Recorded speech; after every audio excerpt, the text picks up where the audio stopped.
Welcome to Business News. I am Chiwendo Osisiego. The Vice President, Yemi Osinbajo, on Thursday said Nigeria needed about $1 trillion investment to modernize its energy infrastructure in 29 years.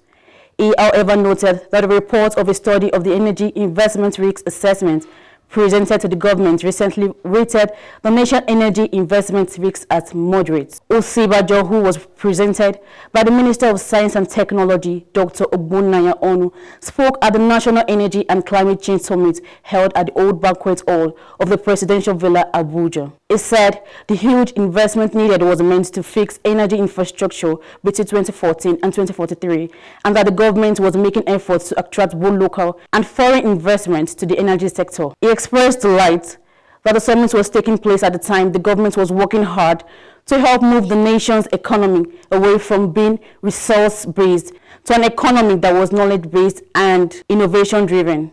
He expressed the hope that at the end of the deliberation, participants will be able to provide solutions towards improving sustainable energy supply and access in the country.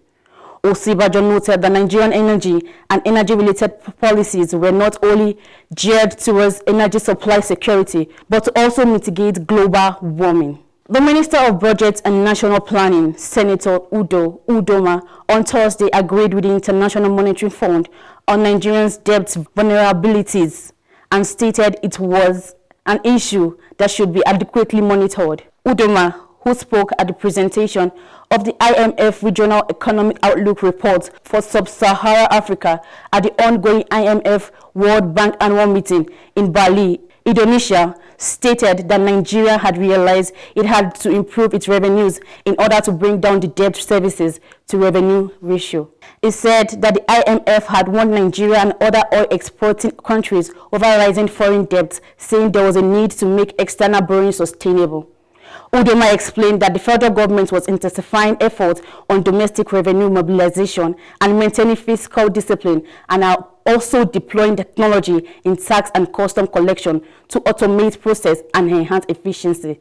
He also agreed with the IMF that appropriate policies were needed to enhance the resilience of the sub-Saharan African region from all forms of vulnerabilities, create jobs for the rising youth population, and rise per capita income. The African Risk Capacity ARC, established by African Union to help member countries improve their risk capacity, said it has paid a total of $36 million, about 11 billion naira, to member countries affected by drought. Speaking on the payment, Director General Mohamed Bouazizi explained that the ARC concept is based on the fundamental rationale that responds earlier to a disaster before it develops into a crisis and is financially efficient and more economical. He stated that to date, ARC has paid a total of US $36 million to member countries affected by drought, which has directly helped 2.1 million people and over 1 million livestock, adding that the early intervention helps to save lives and livelihood, with every dollar invested with ARC saving nearly $4.5 spent after a crisis evolves. Also speaking, the community lead and business engagement manager for Africa, Mr. Bertrand Asamoah, said they are pleased to welcome ARC as a new member of World Economic Forum. He said the innovative approach of ARC in helping African countries build capacities to understand and manage natural disaster risks is critical in developing the necessary tools and financing to bridge humanitarian needs within a border development and resilience framework.